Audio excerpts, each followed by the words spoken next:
En 2015, la scientifique chinoise Tu Youyou s'est vue remettre le prix Nobel de physiologie aux médecines pour la découverte de l'artémisinine, une substance médicamenteuse utilisée pour guérir la malaria qui a permis de sauver des millions de vies. Lors de la cérémonie de remise des prix, elle a prononcé un discours intitulé « L'artémisinine, un cadeau de la médecine traditionnelle chinoise au monde ». Le professeur Tu est convaincu que la médecine et la pharmacologie chinoise regorgent de trésors. La médecine chinoise devient plus reconnue et acceptée à travers le monde et jouit d'un grand impact à l'échelle internationale pour son efficacité dans le traitement de nombreuses maladies. C'est pour cette raison qu'un nombre non négligeable d'étudiants étrangers viennent en Chine pour étudier ou compléter leur formation en médecine traditionnelle chinoise.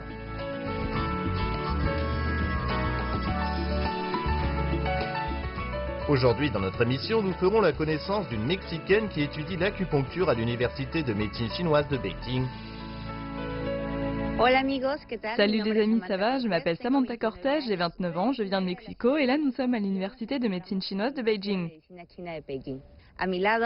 Voici un docteur de Chine ancienne qui se tient à côté de moi. Aujourd'hui, j'espère que vous allez pouvoir entrer dans ma vie. Dans les années 70, un groupe d'étudiants mexicains sont venus en Chine pour étudier la médecine traditionnelle chinoise et grâce au soutien du gouvernement mexicain, des cours et des formations complètes en acupuncture ont été dispensés au Mexique. Samantha Cortez a obtenu son diplôme en médecine de l'Université nationale autonome du Mexique et s'est ensuite spécialisée en acupuncture à l'Institut polytechnique national de Mexico. Elle est actuellement en 3e année de son programme de master à l'Université de médecine chinoise de Beijing, où elle étudie l'acupuncture et les massages. Elle a des cours généraux d'acupuncture 2 fois par semaine.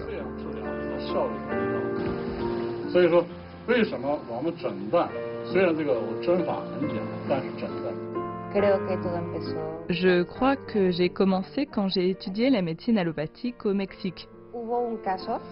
J'ai eu un cas édifiant qui m'a montré que la médecine occidentale ou allopathique n'avait pas toutes les réponses à mes questions. Quand j'étais en 3e année de médecine, j'ai réalisé l'antécédent médical d'une patiente qui venait à l'hôpital très souvent parce qu'elle souffrait de grosses migraines. Elle venait souvent consulter les neurologues, des spécialistes de médecine interne et des psychiatres, mais rien n'y faisait, elle avait toujours des migraines. Lorsque j'ai réalisé son antécédent médical, elle m'a dit qu'avant d'avoir ces symptômes de migraine il y a 5 ans, 2 ans plus tôt, un jour où elle était rentrée chez elle, elle a retrouvé sa maison brûlée avec ses enfants piégés à l'intérieur. Donc forcément, ça a eu un fort impact émotionnel sur elle, elle avait tout perdu et suite à ça, elle a commencé à souffrir de migraines. Mais en médecine occidentale, il n'y avait aucun traitement holistique spécial pour elle. Lorsqu'elle m'a dit ça, je n'étais encore qu'étudiante et je ne connaissais pas aussi bien les maladies courantes que maintenant. Ça me frustrait alors et je me suis dit, j'aimerais tellement l'aider mais je ne sais pas comment. C'est là que j'ai réalisé que la médecine occidentale n'avait pas toutes les réponses que je cherchais. Donc j'ai commencé à apprendre la médecine avec l'idée un peu romantique d'aider les autres. Mais quand les patients viennent pour une consultation à l'hôpital, les docteurs préfèrent prescrire des médicaments plutôt que de passer plus de temps à parler avec leurs patients. Les docteurs n'ont jamais assez de temps pour écouter les histoires de leurs patients qui s'attendent à ce que leur docteur puisse leur prescrire des médicaments et soigner leurs troubles émotionnels. Avec le temps, j'ai dû choisir une spécialisation avant de terminer mes études à l'université. Je n'avais aucune idée de ce que je voulais étudier. J'hésitais entre psychiatrie, dermatologie ou chirurgie. Ces 3 spécialités n'ont pas grand-chose à voir les unes entre les autres. Ensuite, j'ai fait des recherches sur Internet. Je n'avais encore jamais rien lu sur ces sujets-là. Mais j'ai découvert que l'Institut polytechnique national, qui est la plus importante université publique de Mexico, proposait des cours d'acupuncture. Alors je me suis dit, bon ben tiens, l'acupuncture. D'abord je me suis dit non, parce que je me disais que la médecine chinoise et l'acupuncture n'étaient pas efficaces. Mais en continuant à me documenter, en faisant des recherches sur l'acupuncture, j'ai découvert que le Conseil national des sciences et de technologie, un établissement très important dédié à la recherche scientifique et technologique à Mexico, offrait des bourses pour étudier l'acupuncture. Alors je me suis dit, bon, ben je vais faire ça alors. Après m'être inscrite et avoir passé les examens d'entrée à l'université, j'ai finalement été admise dans cette université. Ensuite, il fallait choisir entre différentes lignes de recherche comme la dépression, le syndrome métabolique ou l'obésité. Et je me suis dit que j'allais étudier la dépression parce que ça touche beaucoup de gens.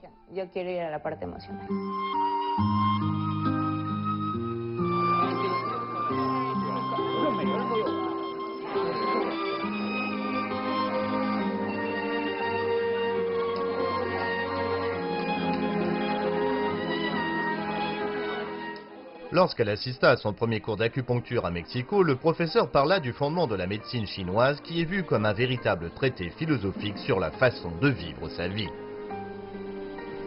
Samantha se souvient très bien des mots de ce professeur qui ont eu beaucoup d'impact sur elle.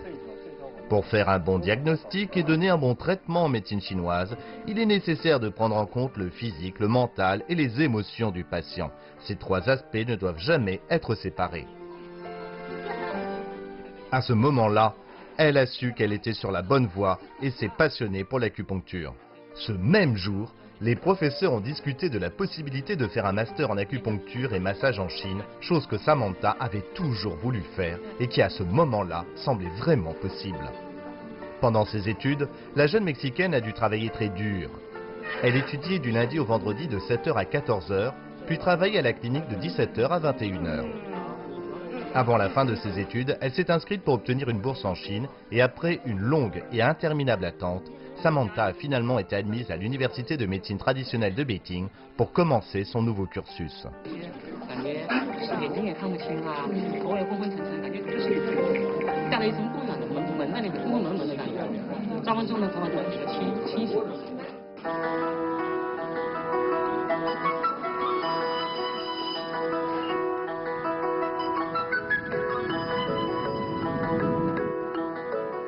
En plus de cours théoriques dispensés à l'Institut, la phase de pratique est très importante en acupuncture chinoise. Samantha suit des cours pratiques dans un hôpital de médecine chinoise chaque semaine sous la supervision de son tuteur Bai Xinhua, professeur à l'université de médecine chinoise de Beijing. En plus de son expertise en acupuncture, le professeur Bai a mené des recherches très complètes en médecine traditionnelle chinoise qu'il a promues à l'échelle internationale. Grâce à son bon niveau d'anglais, le professeur Bai a dirigé de nombreuses thèses et publié des livres en anglais au sujet de la médecine chinoise, ce qui a largement contribué à mieux faire connaître la médecine chinoise dans le monde.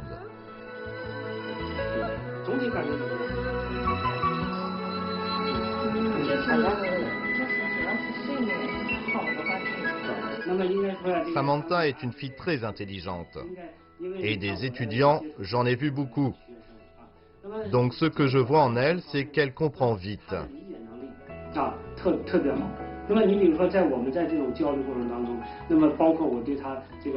Par exemple, quand on discute ou quand je dirige sa thèse, elle voit dans quelle direction je veux l'emmener, mais elle apporte aussi ses propres idées.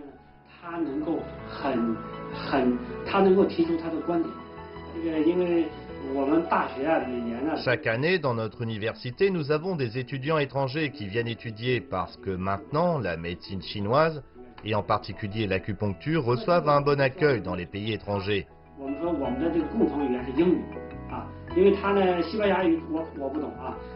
Pour communiquer, la langue qu'on utilise reste l'anglais parce que moi, je ne comprends pas l'espagnol.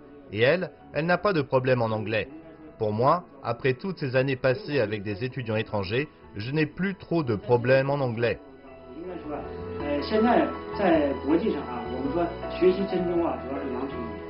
Aujourd'hui, à l'échelle internationale, il y a surtout deux langues pour apprendre l'acupuncture. La première, et peu importe votre nationalité, c'est l'anglais, parce que le monde s'en sert pour communiquer.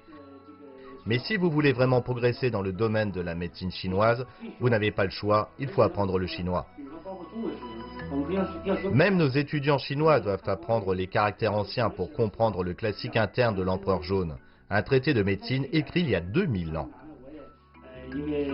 Et justement à ce sujet-là, je veux vraiment en apprendre plus à Samantha pour qu'elle en retire tout un tas de choses.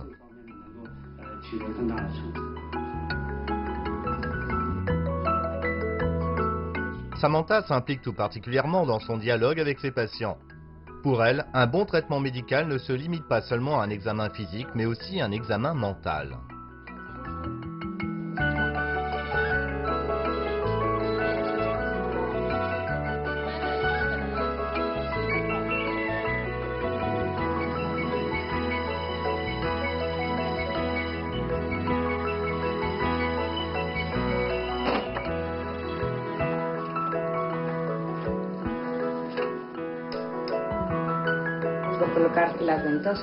Je vais faire adhérer ces ventouses à la peau du patient. Cette technique est rarement utilisée au Mexique parce que ça laisse souvent des marques rouges ou bleues sur la peau. Et les patients n'aiment pas ça du tout, mais c'est un bon traitement qui est très répandu en Chine. On place les ventouses directement sur la peau pour créer une succion pendant 5 à 10 minutes. C'est normal d'avoir des marques après le retrait des ventouses, ça peut rester pendant une semaine, mais après ça disparaît complètement. Les gens n'aiment pas vraiment ça en général, mais c'est un très bon traitement. Ça aide à éliminer les spasmes musculaires et ça stimule les méridiens qui longent le dos, donc ça améliore la santé générale du patient plus rapidement. Va a mejorar el paciente más rápido.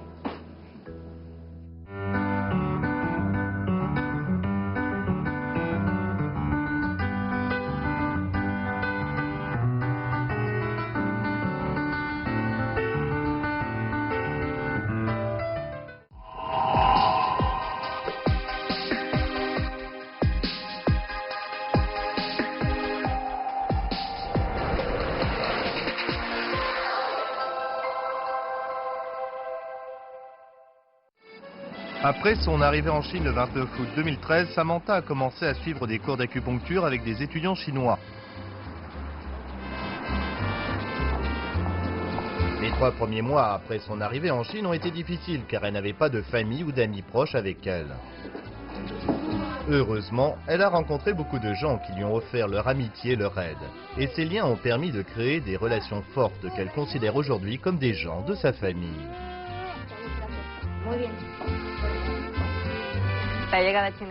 C'est vrai que mon arrivée en Chine a été difficile, je ne parlais ni chinois ni anglais. Donc heureusement que j'ai rencontré des gens bien et qui m'ont aidé, comme Eva et Shanshan. Elles m'ont vraiment permis de m'adapter à ma vie en Chine. Je ne me sentais plus perdue ou seule et maintenant j'ai de bons amis qui finalement sont comme de la famille. Hein, qu'est-ce que t'en penses, t'es pas d'accord? Si, tout à fait d'accord. Elle est comme quelqu'un de ma famille ici. C'est très marrant la façon dont on s'est rencontrés parce qu'on était dans la classe pour les étudiants internationaux pour apprendre la langue d'abord. Et quand je l'ai vue, je me suis dit, je pense qu'elle parle espagnol. Donc je lui ai demandé, et la première chose qu'on s'est dite, c'est, mon anglais est très mauvais. Ben moi aussi. Eh ben très bien alors. C'est très intéressant de venir à Beijing. C'est une expérience complexe et on en retire plein de choses. Donc quand on rencontre une fille comme elle qui devient une très bonne amie, je me dis que c'est comme un autre membre de ma famille. On peut tout partager, pas seulement les bons moments, mais les moments difficiles aussi. Et c'est une des meilleures choses qui me soit arrivée ici en Chine. On s'est connus quand on faisait la queue devant le guichet des dortoirs pour nous inscrire. Moi aussi j'étais là pour m'inscrire et je faisais la queue juste derrière Samantha. Et je voyais que l'échange entre elles et la personne derrière le guichet n'en finissait pas. Alors je me suis intéressée à ce qu'elle disait parce que le ton commençait à monter. La femme lui disait « paye, paye, paye ». Et Samantha trouvait ça très bizarre parce qu'elle avait reçu une bourse d'études du gouvernement chinois et sur son certificat il était mentionné que tout était pris en charge, y compris les frais d'hébergement. C'est pour ça qu'elle a dit à cette autre dame « No pay, no pay, no pay ». C'était trop drôle. Je n'avais pas écouté ce qu'elle s'était dit au début de leur conversation. Là, j'écoutais plus attentivement et j'ai compris ce qui se passait. Donc j'ai proposé de faire la traduction entre les deux pour les aider à régler le problème. Donc c'était un moment trop mignon. Ensuite, on s'est très bien entendu en tant que coloc. On partageait la même chambre. Dès qu'elle ouvrait les yeux le matin, elle me disait bonjour en chinois. Et moi, je lui répondais en espagnol. Buenos días. De temps en temps, on s'apprenait mutuellement des mots quand on avait du temps. Peu à peu, Samantha a commencé à s'habituer à sa vie en Chine. Au prix de nombreux efforts, elle a surmonté la barrière de la langue en très peu de temps. Et 3 mois après son arrivée en Chine, elle a retrouvé son mari, Omar, ce qui a encore facilité son adaptation.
Bien qu'Omar ait sa propre entreprise au Mexique, il a décidé de mettre ça au second plan pour offrir son soutien à part entière à Samantha en Chine.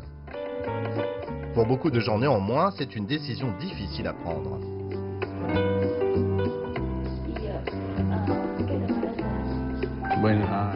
Ça ne m'a pas paru être une situation difficile. En fait, nous avons commencé à étudier la question ensemble depuis plusieurs années. Ça fait 5 ou 6 ans qu'on se penche sur cette question. On voulait lui trouver une spécialité professionnelle qu'elle aime beaucoup maintenant. Et nous avons commencé à voyager et travailler ensemble. Après avoir obtenu son diplôme, elle a commencé à travailler dans sa clinique de physicienne en faisant d'autres choses. Et ça a été la suite logique de venir étudier en Chine. L'aventure consistait à commencer quelque chose de totalement nouveau et de tout laisser derrière nous.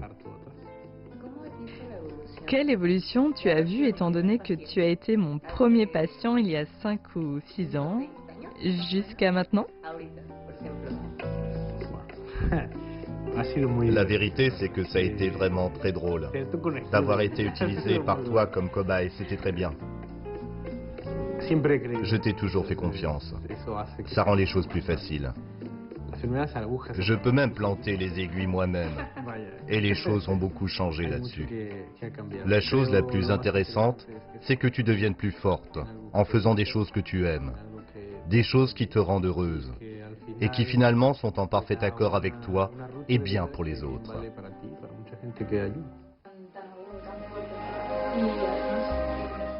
Bien que l'espagnol soit sa langue maternelle, elle parle couramment anglais et peut expliquer les techniques d'acupuncture aux patients étrangers qui viennent pour une consultation. Grâce à son aide et à son professionnalisme, beaucoup d'étrangers demandent à avoir un rendez-vous à la clinique où Samantha travaille parce qu'elle leur a montré que les massages avaient un effet positif sur la réduction de l'anxiété et du stress, mais aussi sur la guérison des blessures, le soulagement des douleurs et l'amélioration de la circulation sanguine.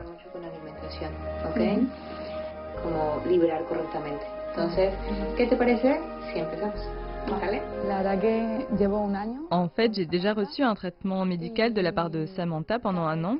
Et à chaque fois que je viens ici, après chaque séance d'acupuncture, je me sens plus détendue. Et j'ai aussi remarqué, comme elle m'aide à soigner mon stress et mes problèmes digestifs, que chaque semaine, j'ai plus d'énergie.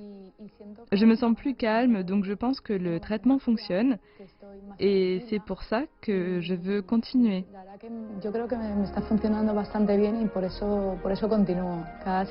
Chaque semaine, j'ai une consultation avec elle.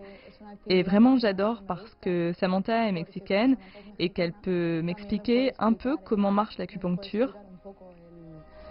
Elle me demande comment je me sens et comment je peux améliorer ma santé. Je trouve que c'est vraiment une femme courageuse et brave parce que j'étudie le chinois ici en Chine grâce à une subvention de l'Institut du Crédit officiel de l'Espagne. Et je trouve ça difficile d'étudier le chinois alors que j'étudie moi à plein temps. Étudier pour avoir un diplôme et suivre une carrière en chinois, pour moi, c'est un acte de courage. Et je trouve ça génial. J'adore ça. Quand je rentrerai chez moi en Espagne, j'aimerais continuer les traitements d'acupuncture. Sur moi, ça marche bien et c'est une alternative intéressante.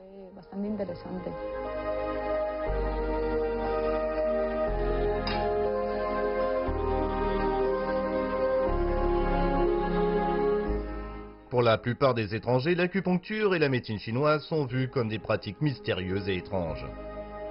Samantha a décidé de balayer toutes ces idées reçues pour changer les mentalités, en expliquant et en ayant recours à des techniques efficaces en acupuncture, en plus de son travail habituel, pour que de plus en plus de gens découvrent et bénéficient des bienfaits qu'offrent les techniques de médecine chinoise traditionnelle.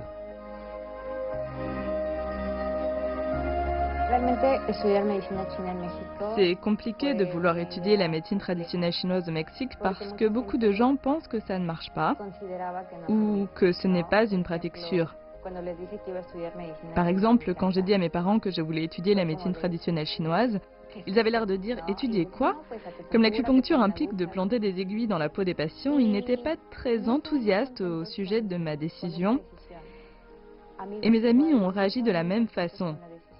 J'ai entendu des commentaires du genre « Tu vas vraiment être capable de faire ça? Tu peux choisir tout ce que tu veux, donc pourquoi tu ne choisis pas une vraie carrière? Pourquoi tu ne fais pas quelque chose qui marchera vraiment? Financièrement, tu vas galérer. » J'ai entendu tout un tas de choses. Quand j'ai commencé à étudier la médecine chinoise ici, j'ai réalisé que c'est la peur qui fait que les gens ont un manque de connaissances, parce que la médecine traditionnelle chinoise marche vraiment. Ça repose sur des bases solides et aujourd'hui, on y a recours de plus en plus. Je voudrais inviter des gens en général pour qu'ils essaient, qu'ils aient l'occasion de voir les avantages et dépasser leur peur d'avoir des aiguilles qu'on plante dans la peau.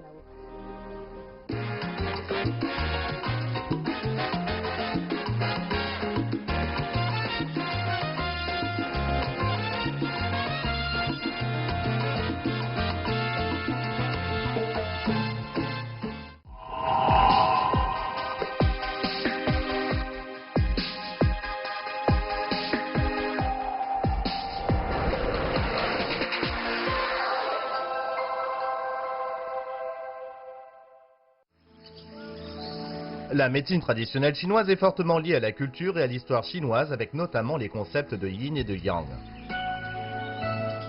Lorsqu'elle s'est davantage intéressée à ce sujet durant ses études, Samantha s'est sentie de plus en plus attirée par la culture chinoise, voire même de l'art culinaire chinois. En septembre 2015, elle a participé à une émission télévisée de compétition culinaire appelée l'École des saveurs sur la chaîne internationale CCTV espagnole.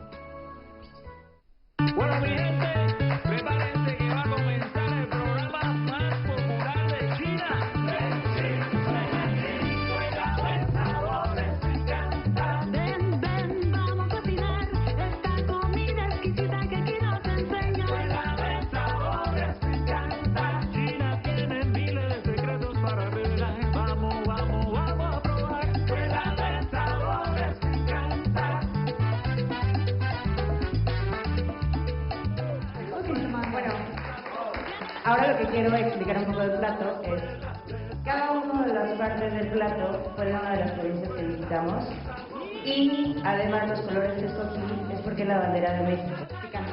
Picante, tomando agua, tomando, eso es,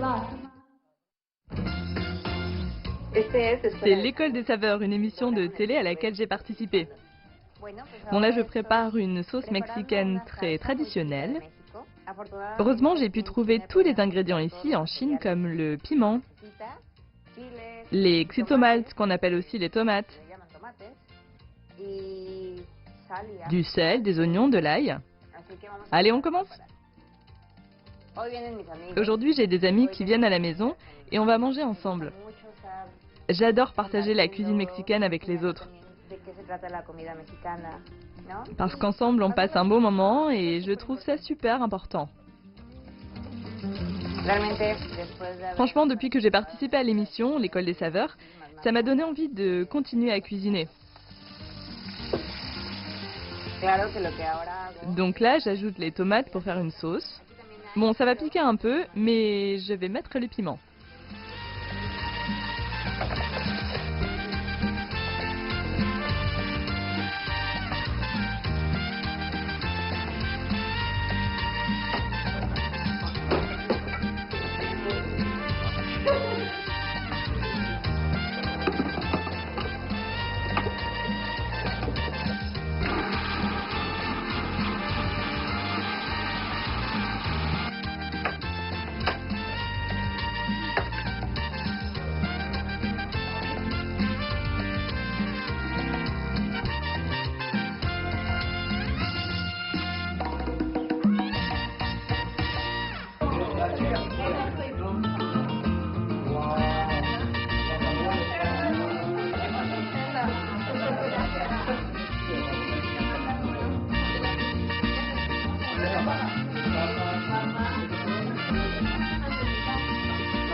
Après 2 ans et demi de vie en Chine, Samantha a fait beaucoup de rencontres qui lui laissent de bons souvenirs. Notamment avec son tuteur et les gens de sa formation, elle a toujours eu le soutien de ses amis et de son éternel amour, Omar.